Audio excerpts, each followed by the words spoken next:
Sa isang maliit na baryo sa tabi ng kagubatan ay may isang binatang nagngangalang Marco.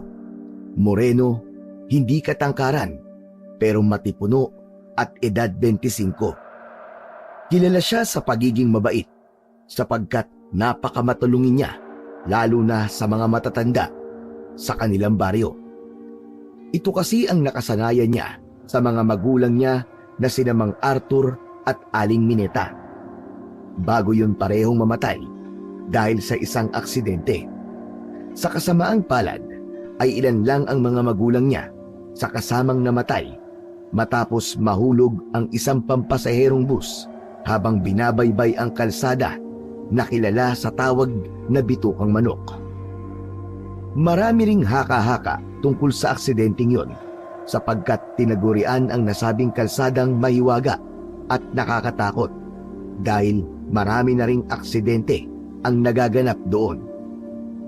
Taon-taon ay palaging eksaktong 13 katao ang kinukuha ng kalsada, kaya nabansagan din itong Hell 13, lagusan sa kabilang buhay, kalsada ng kamalasan at kung ano-ano pa.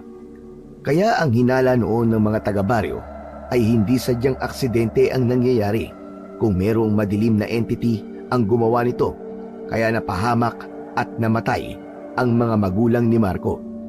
Mabuti na lang ay nasa pangangalaga siya ngayon ng kanyang lola Ignacia, ang ina ng namayapa niyang tatay Arthur.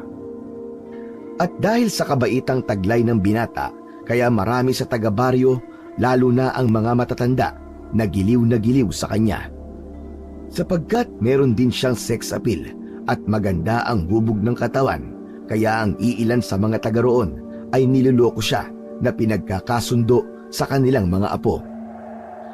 3:00 ng hapon, araw ng Biyernes, ay nakatambay sila ng kaibigang si Lito sa kubong ginawa ng mga taga-baryo para masilungan at mapagtambayan ng mga taga roon.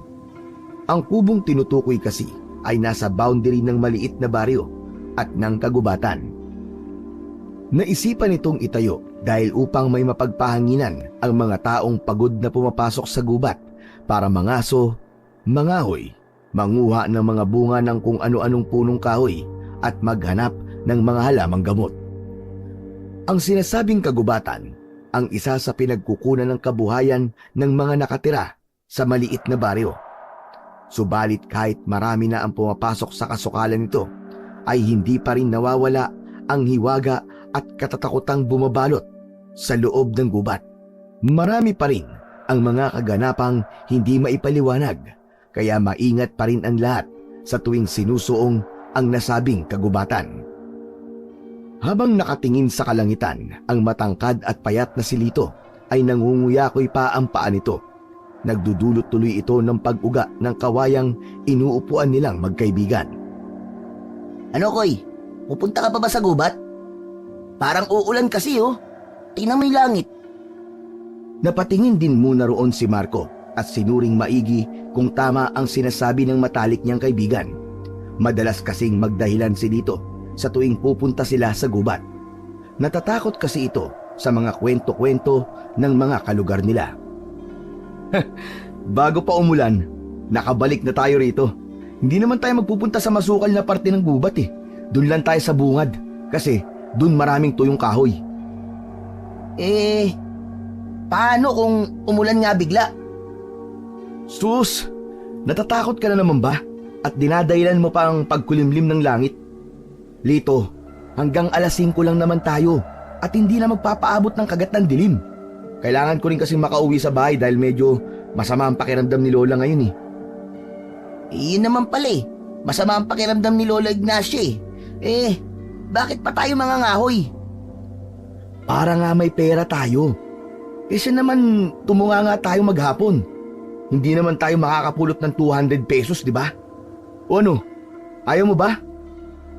Naudlot panandalian sa pagsasalita si Marco sapagkat mula sa hindi kalayuan ay sabay nilang nakita ang pagguhit ng kidlat sa madilim na bahagi ng kalangitan.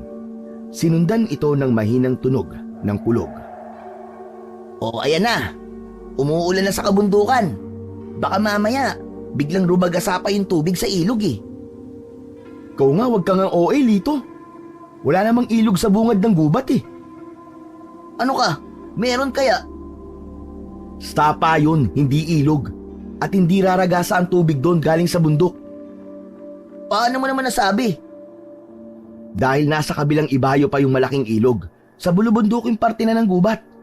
Ito naman, parang bago ng bago, parang hindi alam. Ano, sasama ka ba? Kasi kung hindi, aalis na ako at itong si Morley na lang ang isasama ko. Mas matapang pa tong aso ko kaysa sa'yo eh. O sige, sige. Hihintayin na lang kita rito. Bahala ka na nga. Hindi kita hahatian ng pera kahit hintayin mo ako dyan. Eh di wag. Uuwi na lang ako. Natatawang pinagmasdan ni Marco ang matalik na kaibigan habang tila batang nagdadabog palabas ng kubo. Ilang metro na ang layo ni Lito nang maisipan niyang bumalik habang hindi maipinta ang muka sa pagkabanas. Umupo siya uli sa mahabang kawayan bago napapangusong parang bata na hinarap ang matalik na kaibigan. O sige tol, ganito na lang ha. Hihintayin kita, tapos ako na magbubuhat ng mga panggatong hanggang kinamang Beryong.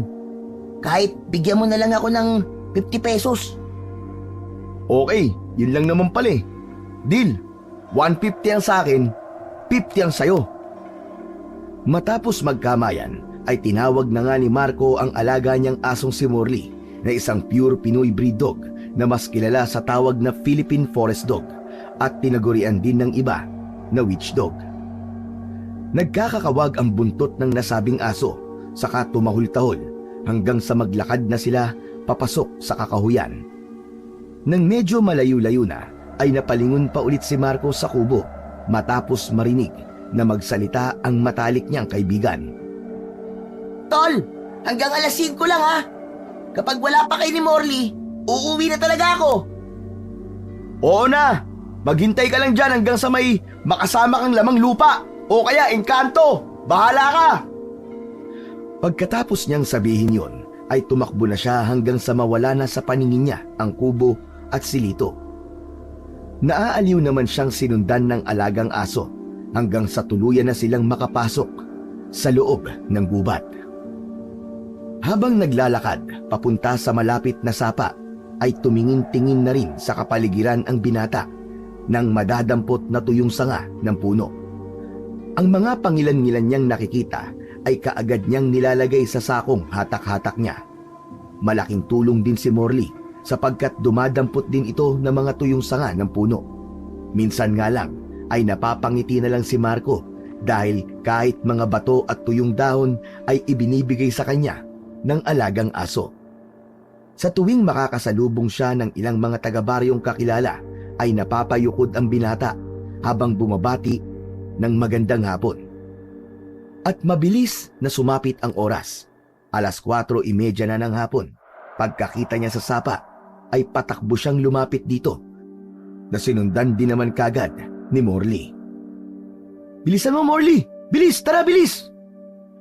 Habang bitbit sa balikat ang sakong may nangangalahati ng tuyong kahoy, ay dali-dali siyang tumawid sa sapa. Hinanap niya rin kagad ang isa pang kubo na ginawa rin ng mga taga-baryo para maging silungan ng sinumang mapapadpad doon.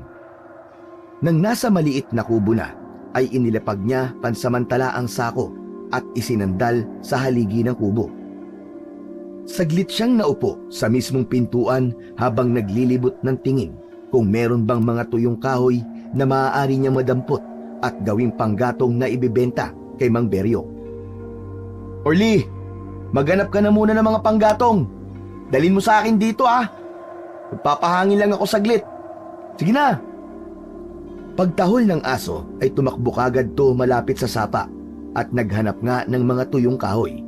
Si Marco naman ay saglit na tumingin sa itaas sapagkat medyo makulimlim ang paligid. Medyo mapuno sa lugar na yon pero nakikita pa rin naman ang kalangitan. Anak nang, mukhang tama nga si Lito ah. Mukhang uulan nga.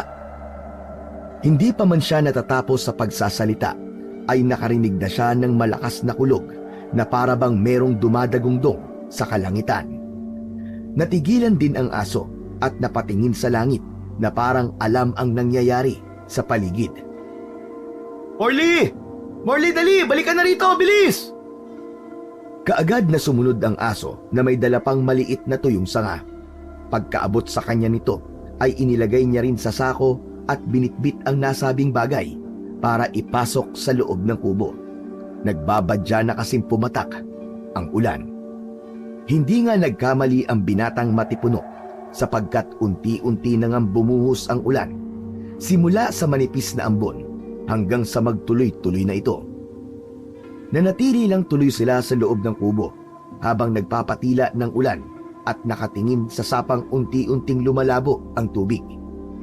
Hindi naman nababahala si Marco dahil wala pang pagkakataon na tumaas ng gusto ang tubig sa sapang yon. At kung sakaling mangyari man, mataas din naman ang kinalalagyan ng kubo kaya hindi sila mapapahamak ng kanyang alagang aso. Ay nako, umamalasin ka nga naman oh. Ang sabi ko pa naman kay Mang Beryong, 2 sakong dadaling ko sa kanya. Kung alam ko lang nauulan eh. Ay nako, kanina pa dapat kami nilito nagpunta rito sa gubat. Minamalas ka nga naman talaga, oo.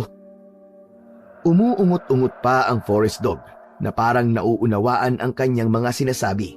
At dahil doon, ay hinimas-himas na lang niya sa ulo bago kausapin na parang bata. Huwag kang mag-alala, Morley. Papatilain lang natin ang ulan. Pagkatapos, babalik na tayo. Wala na eh. Basa na ang mga kahoy kaya wala na ring silbi yung mga makukuha natin. Sabay na dumungaw ang dalawa sa pinto habang naghihintay sa pagtila ng ulan. Pero kabaligtaran ang nangyari. Mas lalo lang lumakas ang buhos kaya tuluyan ng nanlabo ang tubig sa sapa. Mas umingay din ang paligid. Mas lumakas ang tunog ng kulog at kidlat. Senyales na nasa mismong kinaroroonan na nila ang ulap na may dala rito. Pinagmasdan ng binata ang kanyang aso na pumunta na lamang muna sa isang sulok at natulog. Hanggang sa nahiga na lang din siya habang naghihintay sa pagtila ng ulan. Ay nako, tama. Umidlip na lang muna tayo, Morley, habang malakas pa ang ulan. Pagpikit niya ng mga mata habang nakangiti ay maya-maya lang inanod na kagad ang diwa ni Marco ng matinding antok na akala mo ay hindi siya nakatulog nitong nakalipas na gabi. Wala naman siyang kung anong napanaginipan, kaya lang ay bigla siyang napabalikwas ng bangon matapos makarinig ng malakas na tunog na parang may kung anong sumabog. Yawa! Ano yung pagsabog na yun? Habang nakaupo sa sahig, ay hinanap niya kagad ang alagang aso at nang di nito makita sa pwesto nito, ay nabahala si Marco kaya dali-dali siyang tumayo. Hanggang sa marinig na nga ang pagtahol ni Morley mula sa hindi kalayuan. Dahil doon ay sumilip siya sa likurang bintana kung saan ay tumambad sa kanyang paningin ang nagliliyab na puno na may senyales ng pagtama ng kidlat. Ang apoy na nanggagaling sa punong yon ang tanging nagsisilbing liwanag sa madilim na kagubatan. Doon lang din na-realize ni Marco na gabi na pala. Diyos ko po, lagot! Gabi na pala. Tapos umuulan pa rin. Sa kanya binalingan ang alaga niyang aso na nakatingin sa nagliliyab na puno. Morley!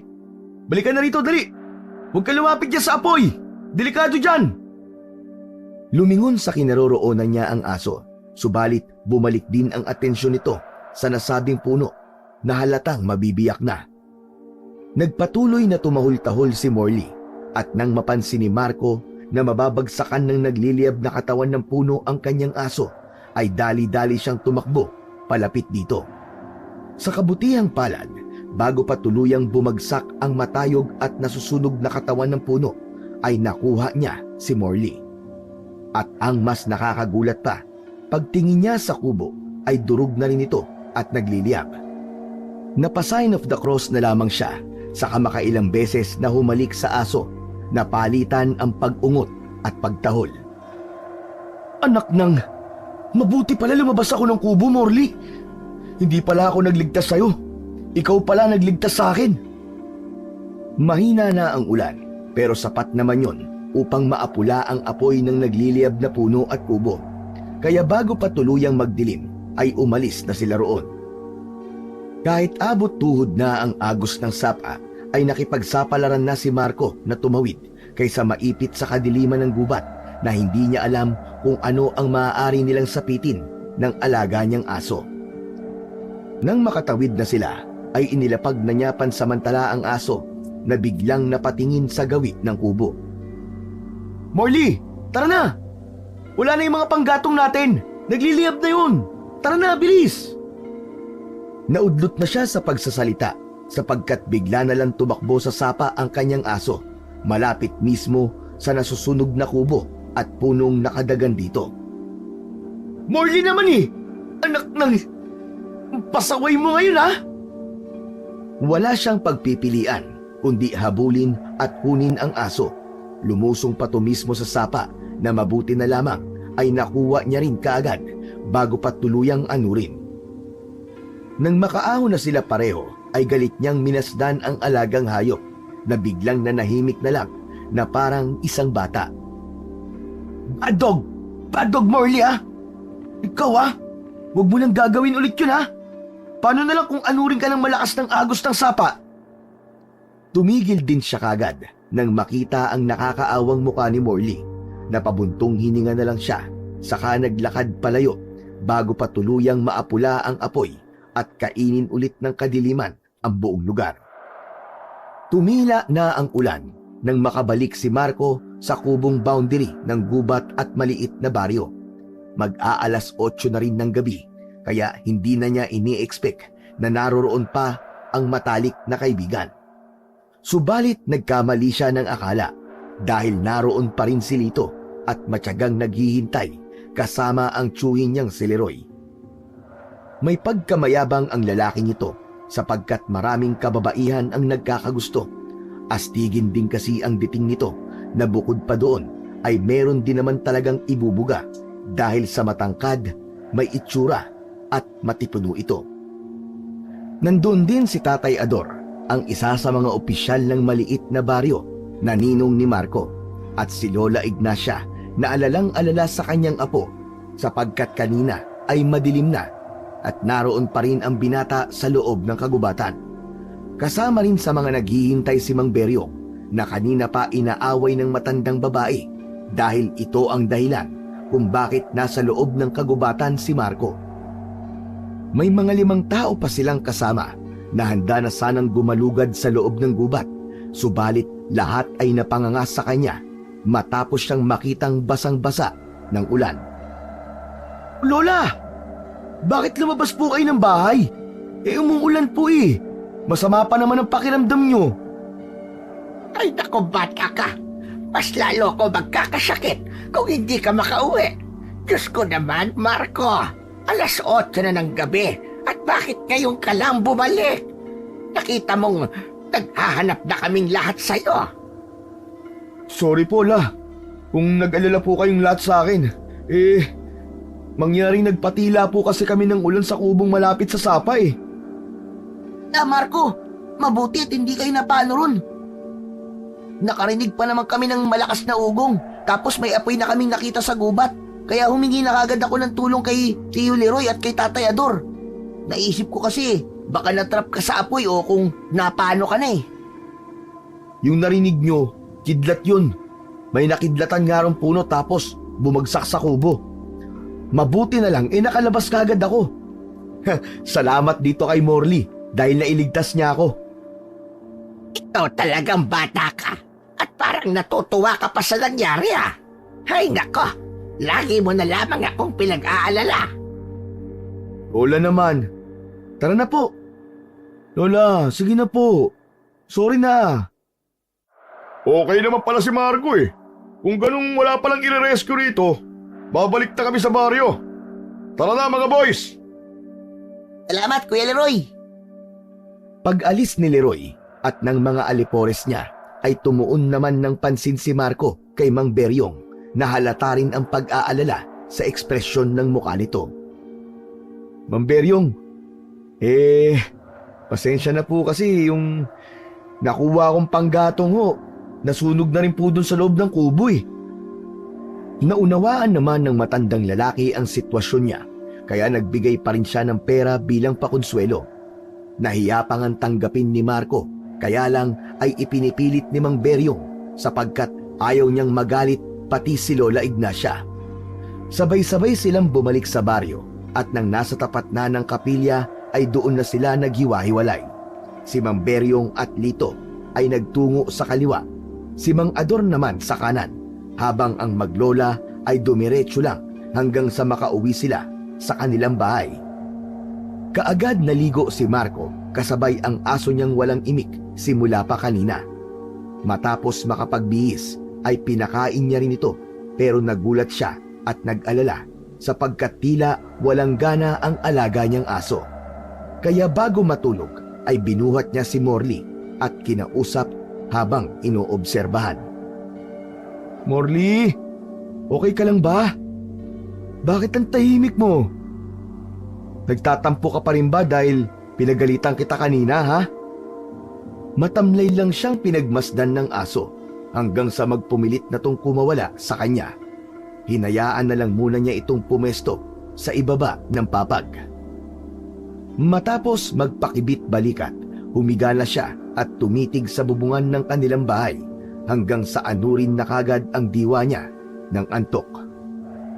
Sa kalagitnaan ng malalim na gabi ay dinalaw ng isang panaginip si Marco. Nakita niya ang kidlat na bumulusok sa isang puno at bumagsak sa kubo. Kalaunan ay nakita niya rin ang bibig ng isang aso na tila may kung anong kinukuha sa sapa. Pagkatapos ay meron siyang nakitang puting bato na kumikinang kasabay ng malakas na alulong na dahilan kung bakit siya nagising.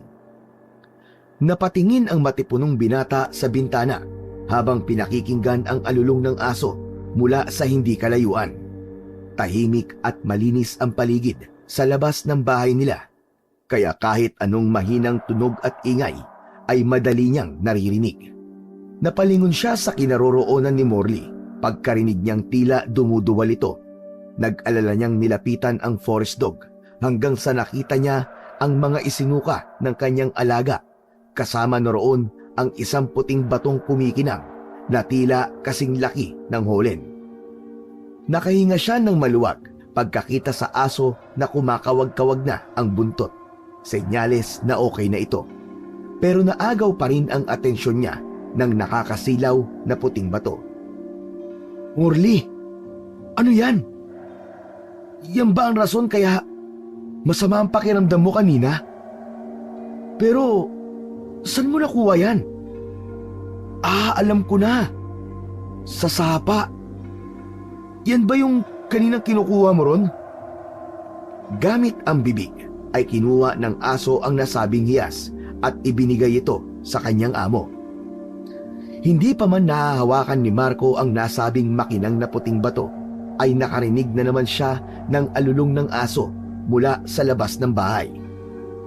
Sa pagkakataong yun ay mas malakas at nakakakilabot na ang alulong na yun na parang napakalapit lang, dahilan para mapabaling na naman ang atensyon ng binata sa bintana. "Naknang, ano ba yung aso na yun?" Naudlot na naman siya sa pagsasalita sapagkat binundol siya ni Morley sa pamamagitan ng bibig. Pakiwari niya ay parang gusto ng aso na kunin niya ang makinang na bato. Nang ilapat ni Marco ang kanyang kamay ay kaagad na iniluwa ni Morley ang hiyas. Nang mahulog yun sa kanyang palad ay ganun na lamang ang pagkagulat niya sapagkat tila ba may kung ano at samot-saring alaala ang bumulusok sa kanyang utak. May nakita siyang tao na may malaking katawan pero malabo ang mukha nito. Merong binubuhat na malaking troso ang nasabing lalaki na walang kahirap-hirap nitong inihagis sa kung saan. Kasunod noon ay nakakita rin siya ng mga maliliit na nilalang mula sa kagubatan, pero tanging mapupula at nanlilisik na mga mata lang ang naaaninag niya. Sumalakay ang mga ito, kaya napapikit siya hanggang sa naramdaman niyang para siyang nahulog sa malalim na bangin. Pagdilat ng mga mata niya ay naabutan na lang niya ang sarili na napapalibutan ng iba't ibang hugis ng nilalang na parang anino lang. Lahat ng mga yon ay nanlilisik ang mga mata na handa siyang salakayin at lamunin ng buhay. Dala ng matinding takot ay ihahagis niya sana ang nasabing hiyas, kaya lang ay nakarinig naman siya ng malumanay na tinig mula sa kung saan. Bigla ring nawala ang mga nakakatakot na nilalang na nakapalibot sa kanya. Lumiwanag at gumaan ang pakiramdam niya sa kapaligiran hanggang sa isang kumikinang na magandang babae ang lumitaw sa kanyang harapan. Teka, sino ka? Ipagpaumanhin mo, Ginoo, pero hindi maaaring bigkasin ng mortal ang aking pangalan dahil ikakapahamak mo ito. Pero ako ang may-ari ng mutsyang hawak mo. Ha? Anong mutya? Makinig ka, Marco. Ikaw ang napili ng mutya, kaya sa ayaw at sa gusto mo, kailangan mong gampanan ang tungkulin ng mutya. Ano? Wala akong maintindihan sa mga sinasabi mo. Natigilan saglit ang matipunong binata dahil mula sa kung saan ay nakarinig na sila ng mas malakas pang alulong ng aso. Pakiwari ni Marco ay nasa tabi na lang niya ang nasabing ingay. Wala na tayong oras. Lulukin mo na ang mutya at bibigyan ka nito ng kapangyarihan. Gawin mo na kung ayaw mong maunahan ka at mapatay ng kampon ng kadiliman. Dahil sa wala nang maintindihan sa mga nangyayari, ay pikit mata na lang na nilunok ni Marco ang puting bato na sinasabing mutya. Pagdilat ng mga mata niya ay laking gulat niya matapos bumungad sa bintana ang isang malaking paniki pero parang mukha ng tao. Tahol ng tahol si Morley na parang galit na galit at dala naman ng matinding pagkagulat ay sinapak na lang niya ang nasabing paniki. At sa sobrang lakas ng suntok niya ay tumalsik din siya sa kabilang dingding ng kwarto.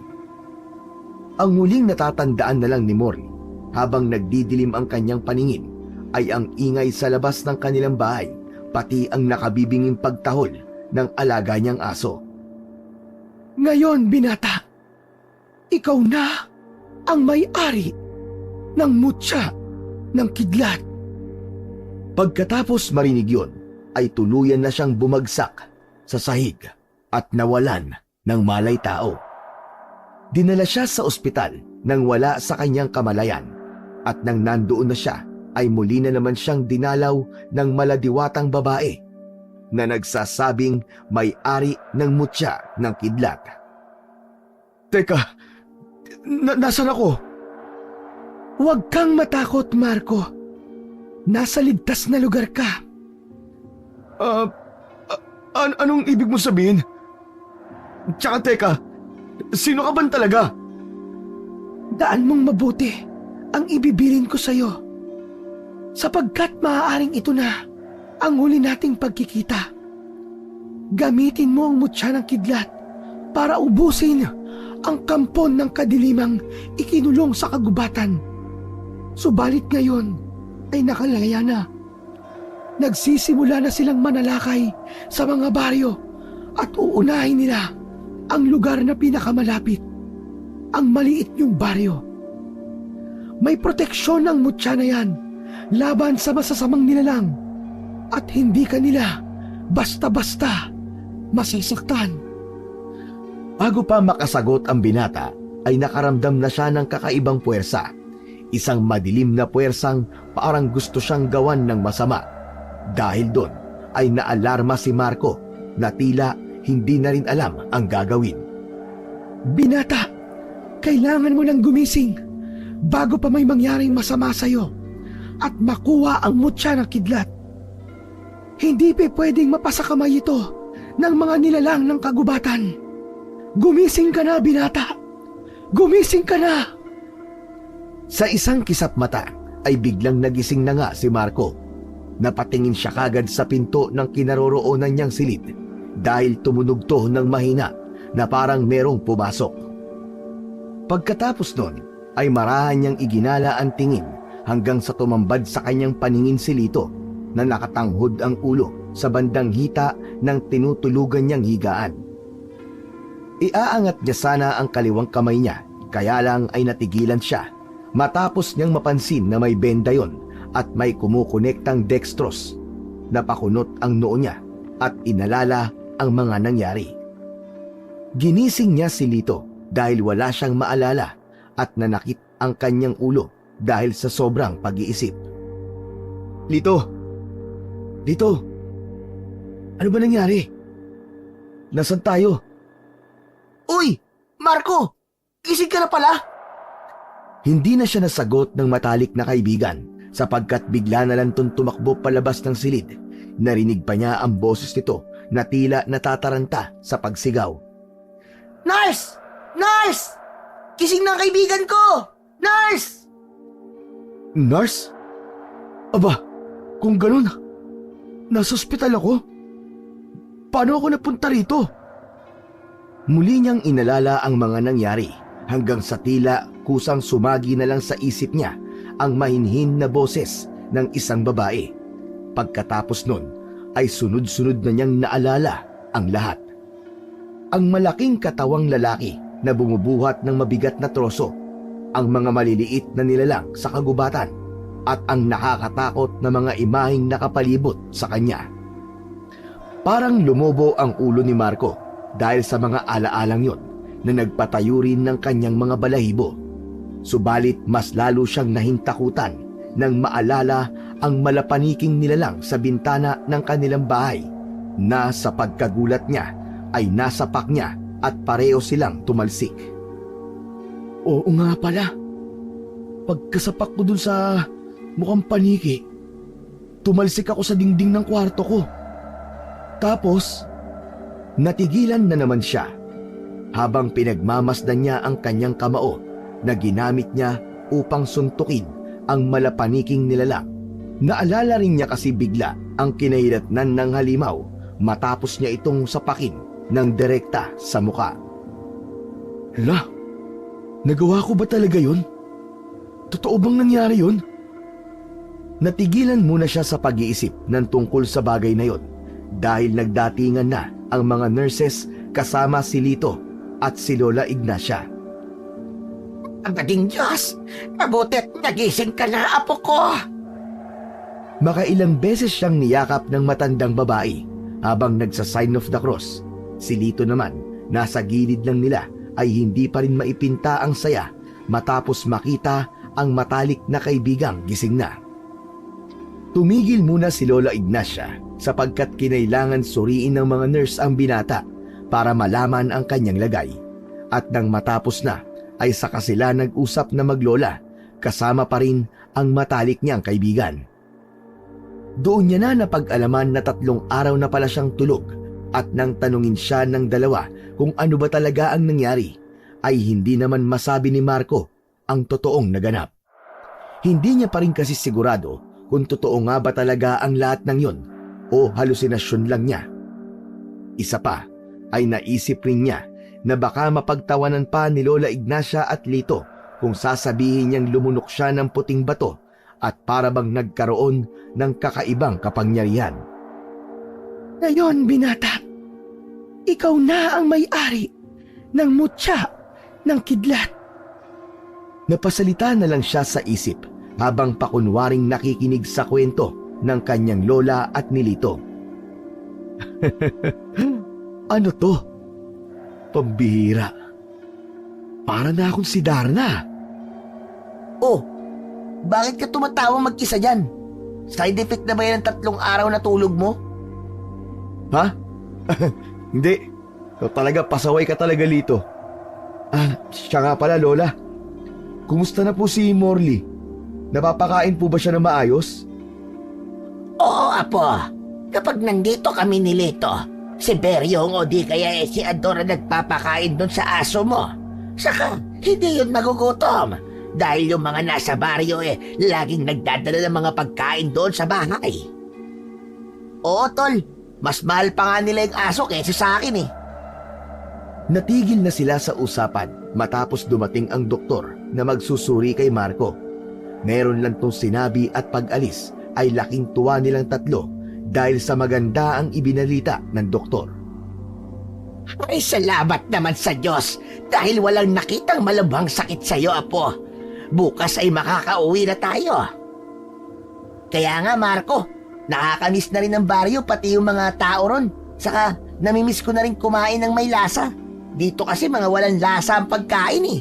Parang hindi nila nilalagyan ng asin. Swail kang bata ka. Hindi naman kasi para sa'yo ang pagkain na yon, tapos kinakain mo. Para sa may sakit ang mga pagkain dito, kaya walang lasa ang karamihan. Ulo, grabe naman sa akin si Lola. Nagtawanan silang tatlo at pagkatapos nun ay tumayo na ang maliit na matandang babae mula sa pagkakaupo sa upuan. Lito, pakibantayan mo muna ang matalik mong kaibigan dito ha. Aayusin ko lang muna ang mga dapat ayusin para makalabas na tayo dito. Tapos uuwi muna ako sa bahay at bukas ng umaga ako babalik. Sige po, Lola Ignacia. Lola, mag-iingat ka po ha. Pag-alis ng matandang babae ay marami pang napag-usapan ang magkaibigan patungkol sa kagubatang nasa tabi ng kanilang maliit na baryo.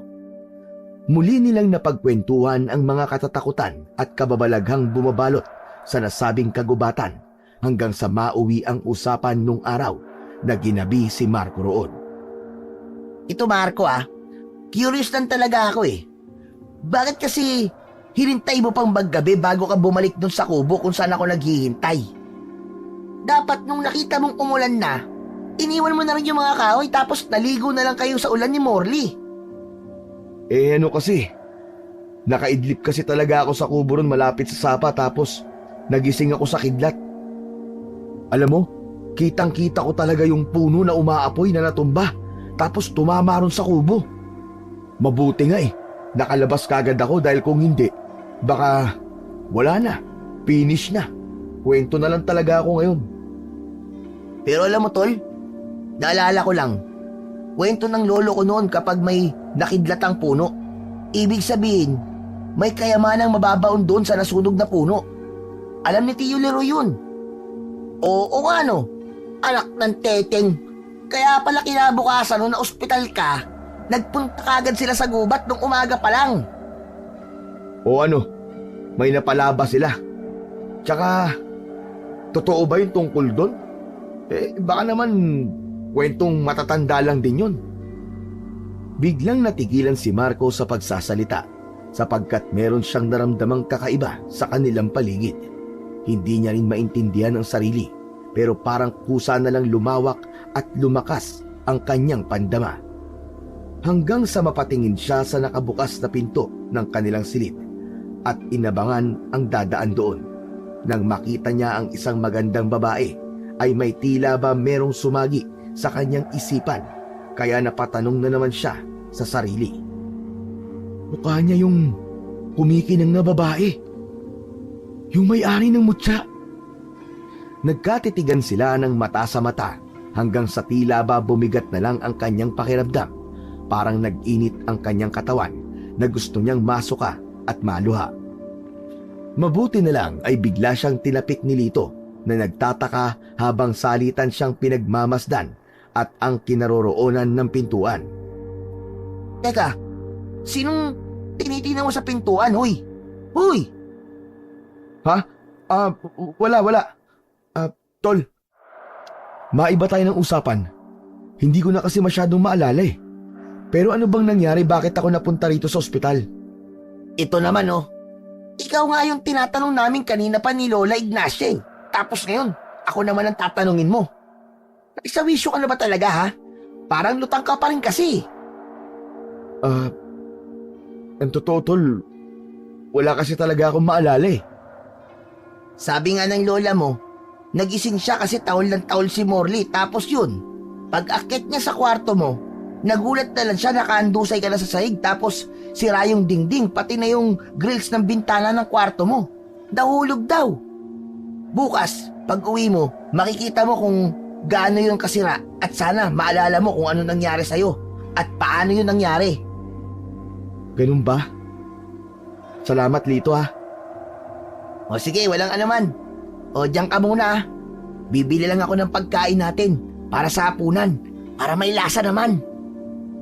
Paglabas ni Lito ng silid ay pasimpleng napayukom ng mga kamao si Marco sapagkat nakumpirma na niya sa matalik na kaibigan na hindi nga panaginip ang nangyari nung gabing yon. Totoong inatake siya ng taong paniki at sinapak niya to. At dahil sa sobrang lakas ng puwersang nanggagaling sa kanya, ay hindi niya nakontrol ang kanyang pagsuntok at tumalsik siya. Ngayon, binata, ikaw na ang may-ari ng mutya ng kidlat. Ibig sabihin, meron na akong kapangyarihan galing sa mutya. Yung nakita kong babae sa pintuan kanina, kamukhang kamukha niya yung kumikinang na babae sa pangitain ko. Pero parang magkaiba sila ng dating ng aura. Napatingin ulit siya sa pintuan matapos marinig ang mahihinang bulungan at dahil doon ay marahan siyang tumayo at nagpunta roon, hila-hila ang dextrose. Pagdungaw niya sa pintuan ay hinanap niya sa labas ang mga bulungan hanggang sa makita niya ang dalawang babaeng kismosa na kilalang kilala sa kanilang maliit na baryo, si Aling Neni at Aling Corina. Pinag-uusapan ng dalawa ang nangyari nung mga nakaraang gabi sapagkat napapadalas ang pag-alulong ng mga aso tuwing gabi. May nabalita na rin na may mga ilang hayop ang nawawala at natatagpuan na lang na wala ng buhay at tila hindi ordinaryo ang ikinamatay.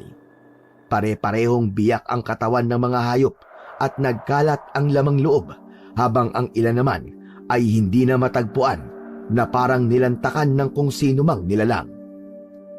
Hindi niya na narinig ang isa pang pinag-uusapan ng dalawang tsismosa sapagkat bumaba na to sa unang palapag ng ospital at hindi na naabot ng kanyang pandinig.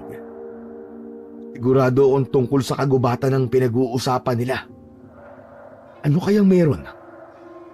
Sa kabilang banda ng utak niya ay parang may isang ala-alang nagpupumilit na makawala pero hindi niya rin mawari ito kung ano kaya hinayaan na lamang muna niya. Mabilis na sumapit ang oras. Tahimik na ang buong ospital at kasarapan ng tulog ng mga tao.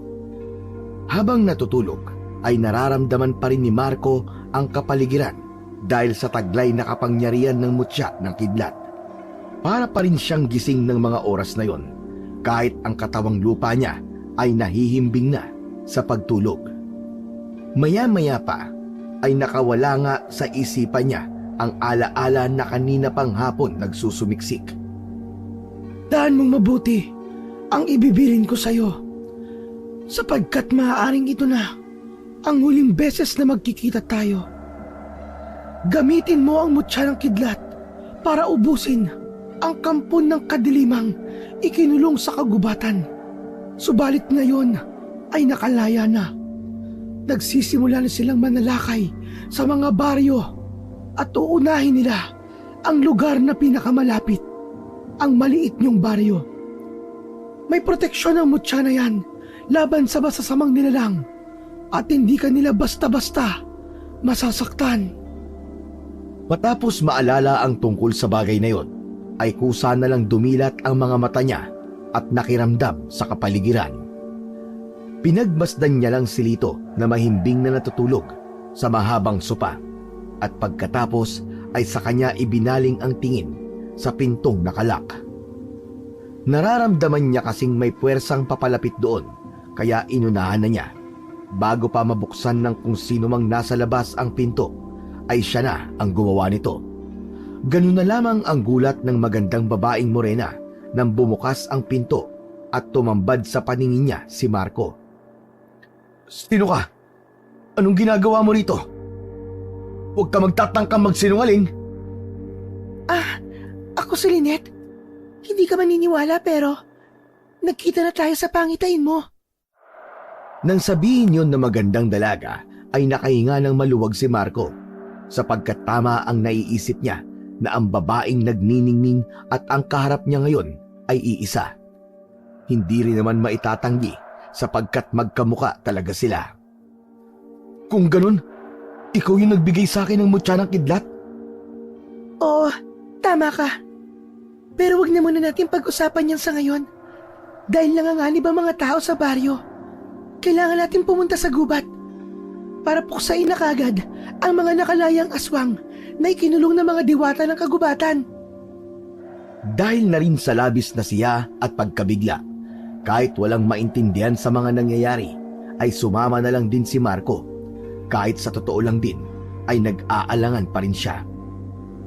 Teka, paano ang kaibigan ko? Huwag ka mag-alala dahil ligtas siya sa lugar na ito. Ang dapat mong unahin ay ang mga taga-baryo sapagkat malapit sila sa kagubatan. Maaaring sa mga oras na to ay nagsisimula na silang manalakay. At kapag di mo sila napigil, siguradong hindi lang ang maliit na baryo ang sasalakayin ng mga aswang, kundi ang buong probinsya na. Biglang naalala ng matipunong binata ang narinig kaninang tsismisan ni na Aling Nena at Aling Corina, kaya nabahala na rin talaga siya at sumunod na lamang sa sinasabi ng babaeng maganda. Teka lang, si Lola Ignacia at Morley, pati ang mga taga-baryo. Mamaya ka na magtanong. Tara na, wala na tayong oras. Pagkatango niya ay wala na nga silang inaksayang oras. Nakalabas sila ng hindi namamalayan ng mga staff ng ospital. At habang nasa biyahe sakay ng tricycle papunta sa nasabing gubat, ay maraming gustong itanong si Marco sa katabing dalaga, pero hindi niya rin alam sa sarili kung bakit hindi siya makapagsalita. Napabulong tuloy ulit siya sa kanyang sarili habang patuloy na nag-oobserba sa madilim na kapaligiran. Hanep pa. Sumasakay na pala ng tricycle ang mga diwata. Siguro, naubusan na siya ng kapangyarihan nung binigay niya sa akin ang mutya ng kidlat. Teka, malalim yata ang iniisip mo, binata. Medyo. Nagtataka lang kasi ako, parang naalala kong sinabi mo dun sa pangitain ko na maaaring huling pagkikita na natin yung oras na yun. Nagbabago talaga mga bagay-bagay na itinakda. Kaya maghanda ka dahil pagdating natin sa kagubatan, siguradong mararamdaman ng lahat ang presensya mo dahil sa kapangyarihan ng mutyang bumabalot sa'yo. Hindi ko rin alam, pero pakiramdam ko naman handa na ako. Mabuti kung ganon. Isang malapad na ngiti ang iginawad ng magandang dalaga, pero iba ang naging dating nito para sa matipunong binata. Hindi niya matukoy sapagkat hindi niya pa ganoon kabisado ang kapangyarihan ng mutya. Pero nakukutuban niya rin talagang merong ipinapahiwatig sa kanya ang puting hiyas. Para makampante siya ay pinagkiskis na lang niya ang mga palad habang nakatingin sa madilim na daang pinapaliwanag lang ng ilaw ng sinasakyan nilang tricycle. Ayos ka lang ba? Parang nababalisa ka, Marco. Hindi ko rin alam Pero pakiramdam ko, parang merong mali Parang may hindi magandang mangyayari sa atin. Natigilan na siya sa pagsasalita nang hawakan ng magandang dalaga ang kanyang mga kamay. Pero tinanggal din yon sapagkat pakiramdam niya uminit ng gusto ang kanyang palad. Doon niya na nga napagtanto ang mali at kakaibang pakiramdam hanggang sa meron na naman siyang naalalang isang mahalagang bagay. Paumanin, pero hindi maaaring bigkasin ng mortal ang aking pangalan dahil ikapapahamak mo ito. Pero ako ang may-ari ng mutyang hawak mo. Tila nagpantig ang kanyang tenga matapos yung maalala, kaya kaagad niyang nilingon ang magandang dalaga at lakas loob na nagsalita. Hindi ikaw ang diwatang may-ari ng mutya. Pero bago pa niya matapos ang sinasabi, ay mahigpit na siyang hinawakan sa leeg ng babaeng unti-unting nag-iba ng anyo. Pero dahil meron na siyang kapangyarihan galing sa mutya, kaya malakas niyang natapik ang kamay ni Lynette. Nabali ito at lumagutok ng gusto, kaya napahiyaw ang dalaga. Hiyaw na katono ng isang dyablo. Kahit mabilis ang pag-andar ng tricycle, ay walang pakialam si Marco. Tumalon siya palabas dito at nagpagulong-gulong sa madilim na kalsada. Nakabangon din siya kagad at pinagmasdan ang tricycle na biglang huminto at nagpatay ng ilaw. Mas lalong dumilim ang kapaligiran, kaya kinabahan ang binata habang patuloy na nakikiramdam sa kanyang paligid. Ako na ang may-ari ng mutya. Ako na ang may-ari ng mutya. Huwag ka matakot, Marco. Bibigyan ka ng mutya ng kapangyarihan. Pumikit siya at nag-concentrate habang sa unti-unti niyang naririnig ang mga bagay sa paligid na para batong nakikita niya. Mula sa kanyang likuran ay biglang sumalakay ang lalaking kaninang nagmamaneho ng tricycle na isa rin palang aswang. Inakala ng lalaking yon na nakapikit lamang siya pero nagkamali ito. Hindi inakala ng Ginoo ang pangyayari. Nang sunggaban niya si Marco ay kaagad siya nitong nahawakan sa leeg at sa bilis ng pangyayari ay nagulat na lamang siya dahil naabutan na lamang niya ang kanyang sarili na nilulupog na ng binatang makapangyarihan. Makinig ka, Lynette! Kapag hindi ka nagpakita, papatayin ko tong kasamaan mo! Dudurugin ko ang ulo nito! Katulad dun taong paniki na sumalakay sa bahay noong nakaraang gabi! Sige! Subukan mo ako! Isang malakas at nakakatakot na huni ng kung anong nilalang ang sumagot sa matipunong binata. At mula sa hindi kalayuan ay nakita niya ang paglipad ng tricycle papunta sa kanyang kinaroroonan. Ginawa niyang panangga ang hawak na aswang upang doon tumama ang tricycle na inihagis sa kanya. Tumalsik at nagpagulong-gulong si Marco na huminto lang matapos tumama sa isang puno na nasa gilid ng kalsada. Mahilo-hilo siyang tumayo at napahawak sa kanyang noo matapos maramdamang merong tumatagas na dugo doon.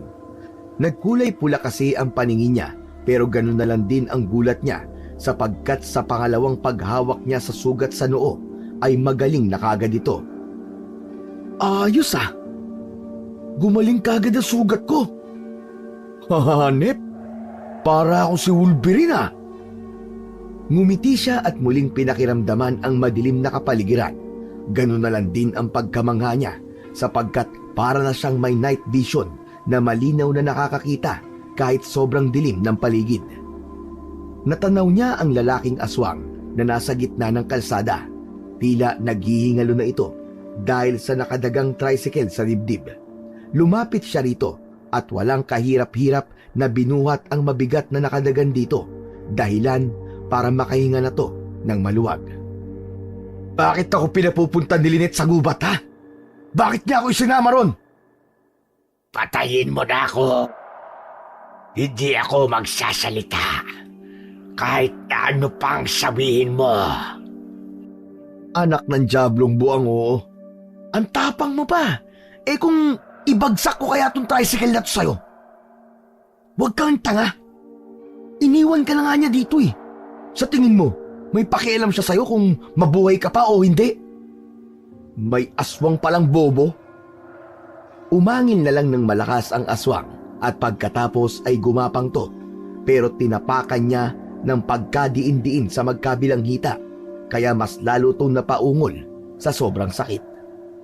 Nang masiguro ni Marco na hindi na makakalakad pa ang aswang, ay sa kanya tinanggal ang pagkakatapak dito. Kinuha niya ang ilang piraso ng bakal sa tricycle at sa kanya pinalupot sa katawan ng lalaking aswang at dinala pauwi sa kanilang bahay. Pagdating sa tapat ng bahay nila, ay narinig niya kagad ang pagtahol ni Morley habang kumakawag-kawag pa ang buntot nito. Sinundan naman yun ng alulong ng iilang aso mula sa hindi kalayuan, kaya kaagad niyang pinagana ang kanyang mga pandama upang tukuyin kung merong aswang na gumagala sa kanilang baryo. Nakahinga siya ng maluwag nang masigurong walang aswang, pero nabaling ang atensyon niya sa lalaking bitbit dahil bigla tong tumawa ng mahina. Hoy, diablong buwang! Ano nakakatawa, ha? Sa mga susunod na araw, wala nang matitira sa inyong baryo. Lalapitan kayong lahat ng mga kalahi ko at mababawi namin ang lugar na ito. Pati ang mga kalapit baryo, sasakupin namin. Manahimik ka nga. Dami mong alam.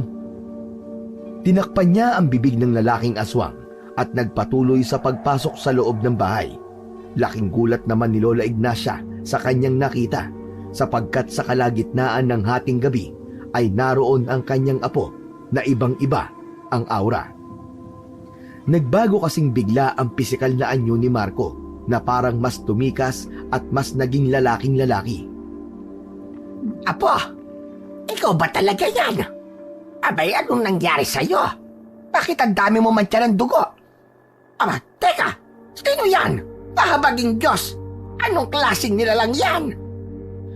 Pinakalma muna ng binata ang kanyang lola bago nito ikinuwento ang lahat-lahat ng pangyayari. Simula sa noong nilunok niya ang puting mutya ng kidlat na parang si Darna hanggang sa makasagupa na nga niya ang ilang aswang at mahuli pa ang isa. Makalipas ang ilang minuto, nagdatingan na rin si Leroy kasama ang kanyang grupo, pati na rin si Mang Beryong, Tatay Ador at ilang opisyal ng barangay. Nang makita nila ang lalaking aswang na nakagapos ang buong katawan ng bakal, natakot silang lahat at nagulat. Aswang ba yan? Sinong nagpulupot sa kanya na makapal na bakal na yan? Ako po, Kuya Leroy. Pagbaling sa kanya ng mga kalalakian ay mas lalong nagulat ang mga ito dahil sa kanyang kakisigan, kaya kaagad na nagpaliwanag ang binata. Nakaraang gabi ho, bago ako ma-ospital, nadiskubre po ng aso kong si Morley ang puting hiyas na yan sa gubat. Yung kumidlat po. Wala po akong idea nung una kung ano yun. Saka ko na lang po nalaman na galing pala yun sa nakidlatang puno. Seryosong nakinig ang lahat kaya nagpatuloy lang sa paglalahad ang matipunong binata. Ayon po sa maladiwatang babaeng nagpakita sa pangitain ko, mutya raw ng kidlat ang tawag sa puting hiyas. Hindi siya tipikal na mutya ng kidlat dahil bukod sa proteksyon, depensa, swerte, kagalingan, lakas, ay marami pang kapangyarihang taglay ang pinagkaloob niya sa akin. Teka, bakit ikaw ang pinagkalooban ng mutya na yan? At hindi ang katulad ko na mas matured at mas may kakayahan? Yun nga po eh, hindi ko rin po alam. Pero ipinagkaloob po sa akin to, hindi para gamitin sa kung saan-saan, kundi para gamitin sa pampuksa sa mga aswang na ikinulong sa kagubatan na ngayon po ay nakalaya na. At ayon pa po sa diwata, kailangan ko mapuksa ang pinuno nila na siguradong nasa kagubatan ngayon at nagtatago.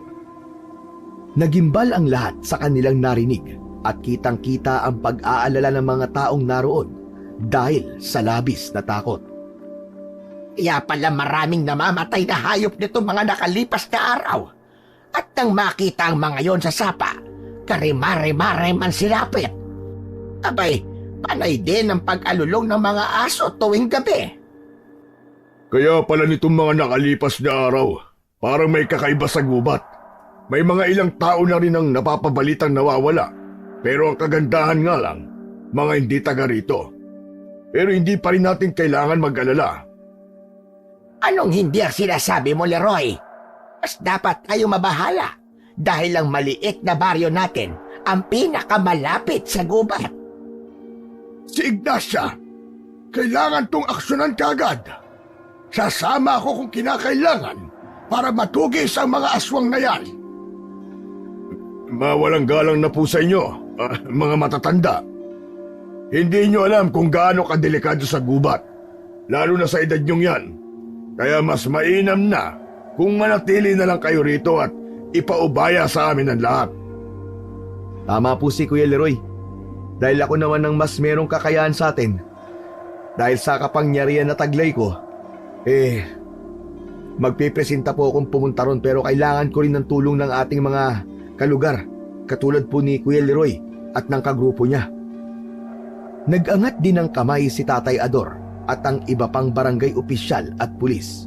Natigilan lang sila sa usapan pagkatapos marinig na muling tumawa ang lalaking aswang na nakagapos. Dahil doon ay natuon ang atensyon nilang lahat dito at seryosong pinakinggan ang kung anumang sasabihin ito.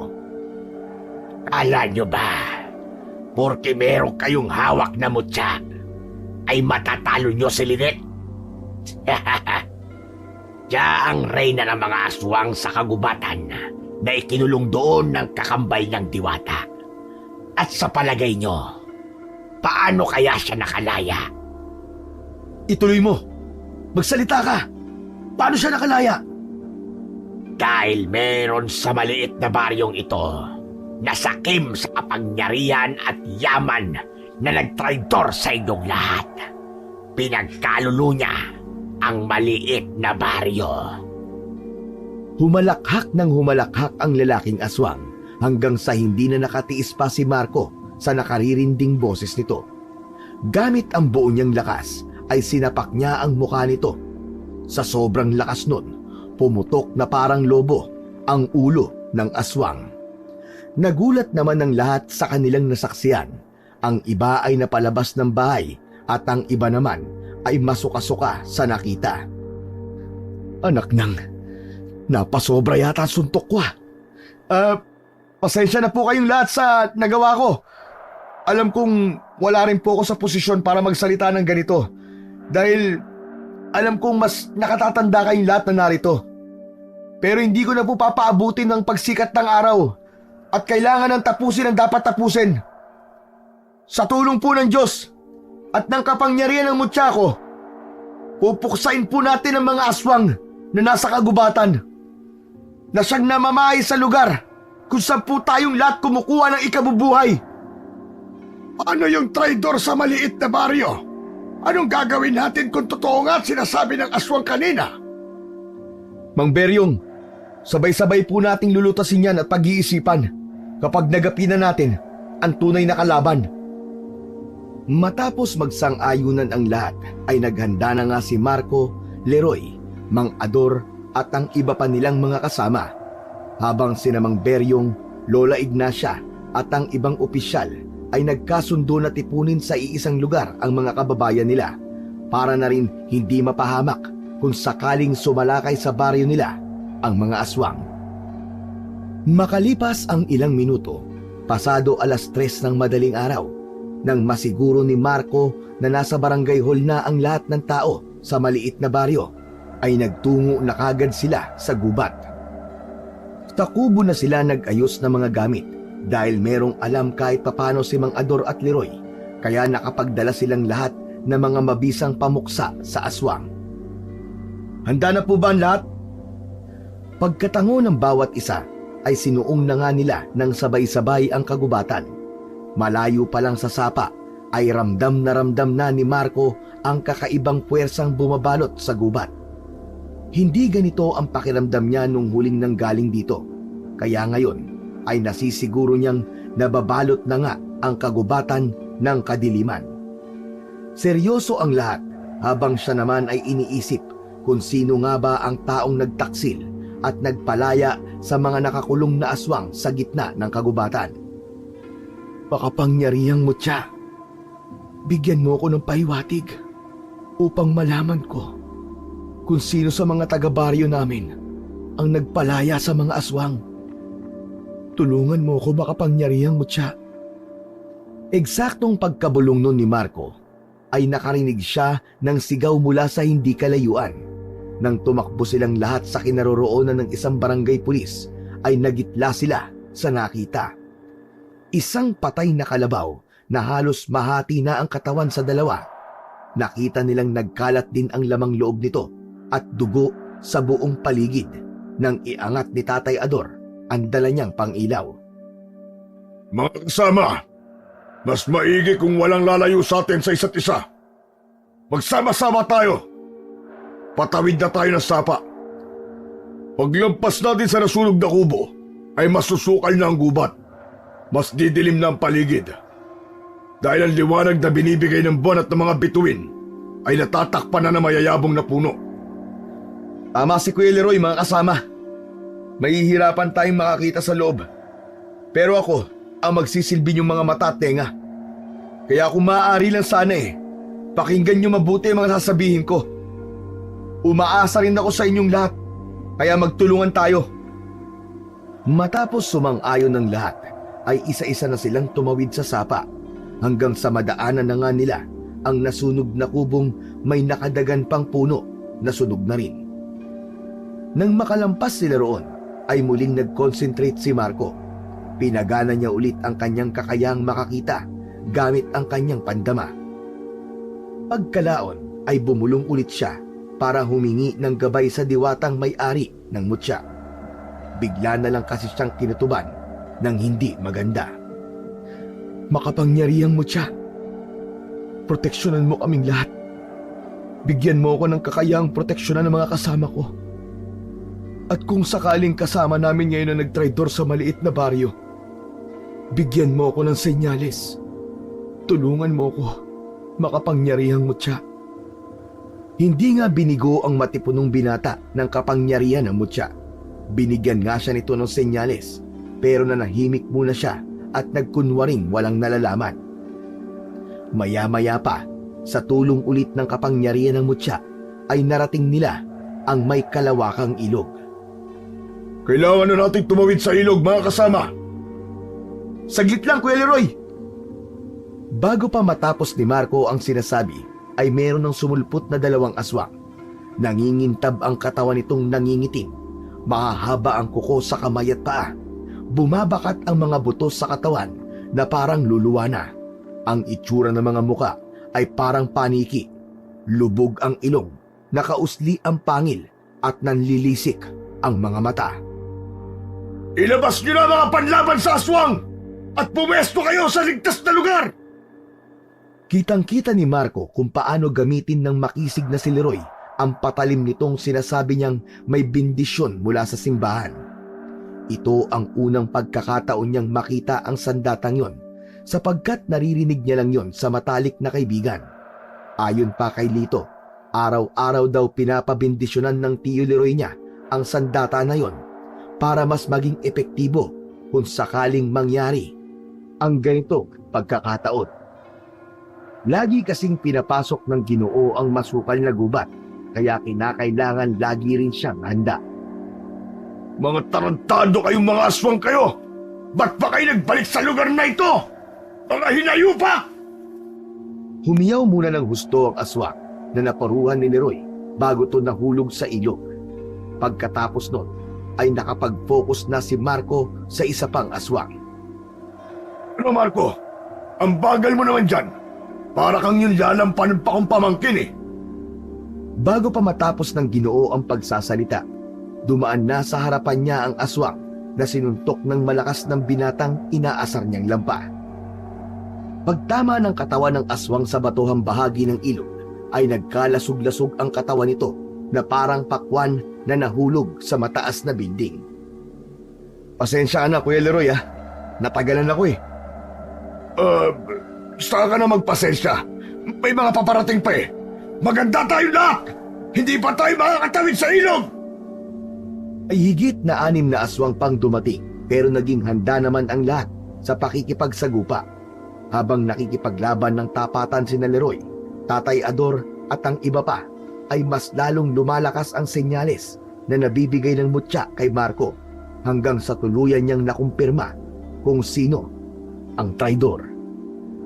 Saglit siyang natigilan sapagkat hindi niya mapaniwalaan ang pangitain na ipinakita sa kanya ng mutya.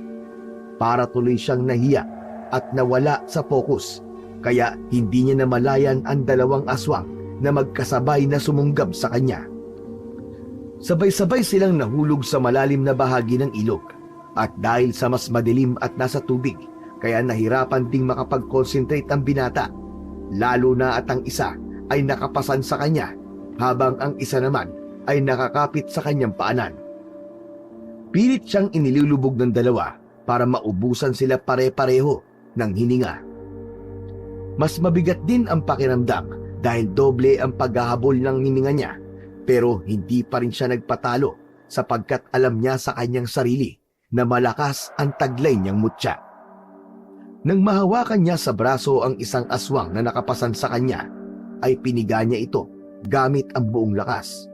pumutok ang braso ng aswang kaya napahiyaw ito ng dahil sa sakit. Pagkatapos nun ay sa kanya to kinapitan sa leeg at buong lakas din niyang pinisilyon na parang pumipisil lang siya ng kalamansi. Sinundan niya ng pagsipa ng maraming ulit ang aswang na nakakapit naman sa kanyang paa. Nang makabitaw ito sa kanya ay agad-agad niya itong nilapitan at hinawakan sa leeg hanggang sa maputol niya ang ulo nito. Maya-maya pa ay umahon siya sa ilog. Hawak na ang dalawang ulo ng aswang na walang buhay. Hinagis niya sa iilan pang aswang na naroon na natakot na tuloy sumugod, lalo na at nakitang lahat sila ay merong mabisang sandata panlaban sa mga aswang. Ilabas niyo si Lynette! Ilabas niyo ang pinuno niyo! Ano? Pagsisugod kayong mga inayupak kayong mga aswang kayo! Uubusin ko kayong lahat hanggang walang matira sa inyo kung hindi kayo aalis sa kagubatang ito! Ang gubat na to ay pagmamay-ari ng mga taga-maliit na baryo! Amin ang gubat na ito! O ano? Narinig niyo sinabi ni Kuya Leroy? Kaya ilabas niyo na ang pinuno niyo dahil wala naman siyang pakialam kahit mamatay kayong lahat. Kapag isinuko niyo sa amin, pagbibigyan namin kayo mabuhay. Pero kung hindi kayo tatalima, mamamatay kayong lahat bago sumikat ang araw. Umangil at umalulong lang ang ibang aswang na nasa kabilang bahagi ng ilog, habang sila naman ay nakaantabay lang at naghihintay sa pagsalakay ng mga aswang. Ayos yung sinabi mo, Marco, ah. Mukhang mas naangasan mo yata ako ron, ah. Kuya Leroy, alam ko na kung sino nagtraidor sa mga taga-maliit na baryo. Biglang napawi ang ngiti sa mga labi ng makisig na Ginoo. Sa isang kisap mata ay naging seryoso yon habang marahang nililingon si Marco. At habang nasa ganoon silang senaryo ay eksakto naman na dumating na si Lynette na siyang dahilan naman ng pagkagulat nilang lahat, lalo na si Marco at Leroy. Kasama na magandang babaeng pinuno ng aswang si Lito at nakatutok ang matatalim nitong kuko sa leeg ng matangkad na binata. Kitang-kita ang matinding takot sa mga mata nito, habang si Lynette naman ay nakangisi na parang isang demonyo. O ano? Bakit nanahimik yata kayong lahat? Lalo ang dalawang mayabang na nasa unahan. Biglang sumeryoso ang itsura ng muka ng babae at unti-unti na rin nagbago ang muka nito mula sa pagiging maamo na naging isang nakakatakot na aswang. Nilingon naman ni Marco si Tatay Ador at ang iba pang mga kasamahan. Tatay Ador, umalis na po kayo! Tatanggi pa sana ang Ginoo pero humirit pa si Leroy. Narinig niyo naman ang sinabi ni Marco, hindi ba? Umalis na kayo! Sige lang, magsitakbo kayo dahil sa oras na mapatay na kita, Marco, at makuha ko ang mutya. Isusunod ko ang maliit na baryo. Babawiin ko ang lugar ng mga aswang. Naninakaw niyong mga tao sa amin. Bitiwan mo ang pamangkin ko, hayop ka! Papatayin kitang aswang ka! Kuya Leroy! Wag! Magunos dili ka! Dala ng matinding galit ay wala na sa sariling sumalakay si Ginoong Leroy. Sinubukan siyang pigilan ni Marco. Ang kaso lang ay hinarangan na siya ng 5 aswang na galit at naglalawan. Dahil doon ay napasandal siya sa isang matabang puno at nang makaisip ng mabisang paraan ay buong lakas niyang hinugot ang puno at ginawa itong sandata laban sa mga aswang. Pinaghahampas niya ang mga aswang na isa-isang nagtalsikan sa malayo. May natusok sa matitinik na puno. May tumama ang ulo sa bato ng ilog at nagkabali-bali ang katawan, putol na braso at nagkalat ang laman loob ng mga yon sa paligid ng ilog. Ganun lang din ang pagkagulat ni Lynette sapagkat hindi niya sukat akalain na malakas ang epekto ng kapangyarihan ng mutya sa binata. Pagkatapos nun, Hinagis niya sa pinuno ng aswang ang troso, dahilan para mabitiwan ito si Lito na nakaiwas dahil iniligtas siya ng tiyuin. Nasagip nila ng ligtas si Lito na nakahinga ng maluwag. Lito, pasensya ka na kung naiwan kita sa ospital at hindi ko rin kagad sinabi sa iyo ang totoo. Kuya Leroy, umuwi na po kayo ni Lito. Ako na po ang bahala rito. Pagkatango ni Ginoong Leroy at sa kanito binalingan ang pamangkin. Madali ka! Uuwi na tayo! Hindi ako uuwi, tiyo. Dahil Hindi na itunuloy ng matangkad na binata ang pagsasalita sapagkat mula sa kanyang tagiliran ay meron siyang dinukot na patalim at tinangka niyang isaksak sa leeg ng kanyang tiyuhin. Mabuti na lang ay mabilis na nakaaksyon si Marco. Natabig niya ang kamay ng matalik na kaibigan kaya tumalsik ang patalim at nahulog sa ilog. Laking gulat naman ni Ginoong Leroy dahil sa nangyari. Ang ginawa mo, Lito! Kuya Leroy, sinabi ko naman sa'yo, di ba? Nakilala ko na ang nagtraidor sa maliit na baryo. Pagkatapos nun ay humalakhak si Lynette na parang isang demonyo habang pinagmamasdan sila na miserable. Napakagandang tagpo naman ito. Naalala ko tuloy kung paano ko tinraidor ng kapatid kong Diwata. Kung paano niya kami ikinulong ng mga kapwa ko aswang sa gitna ng kagubatan.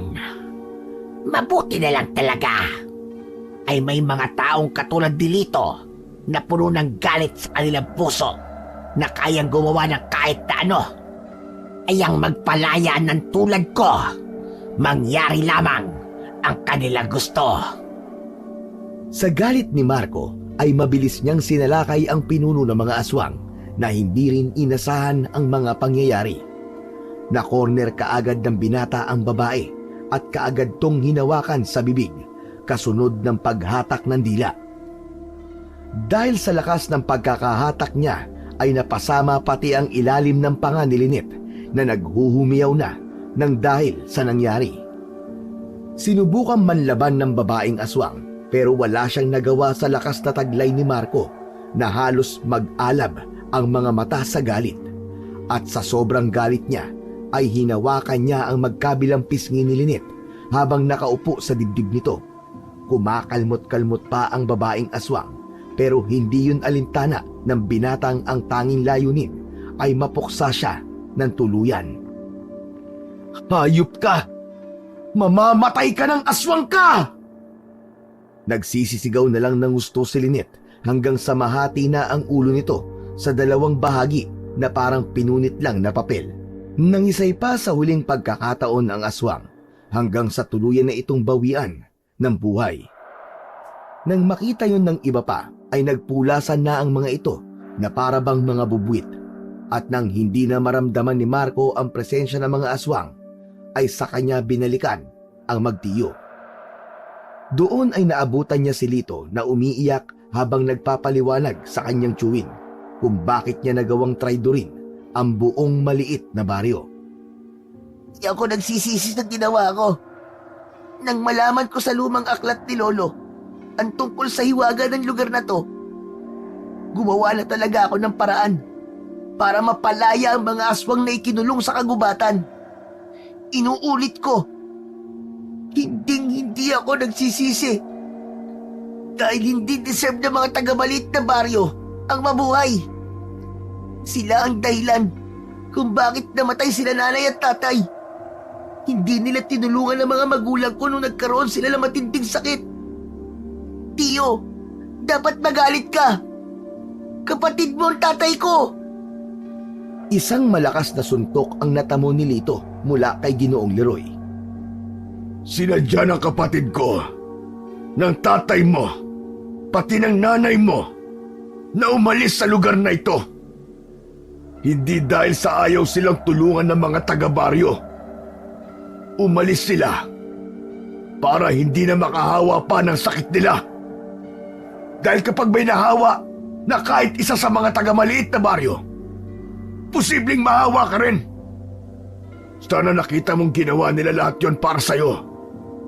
Dahil ayaw nilang mawala ka at hindi lumaki sa lugar na pinagmamalaki nila. Sa lugar na kahit na maliit, nagtutulungan ang mga tao at may malasakit sa isa't isa. Napahagulgol na lang si Lito pagkatapos yun marinig, pero kahit ganoon ay inakay pa rin siya ng matalik na kaibigan at sabay-sabay silang bumalik sa baryo para sabihing tagumpay ang lahat. Sa kabila ng pagtatraidor ni Lito ay napatawad pa rin siya ng mga taga-baryo dahil nauunawaan nila ang nararamdaman niya. Bumawi ang binata sa lahat ng kanyang mga pagkakasala at sa tulong ng isa't isa ay naging maunlad ang maliit na baryo. Si Marco ay namalagi sa gubat upang maging gabay sa mga taong naliligaw ng landas.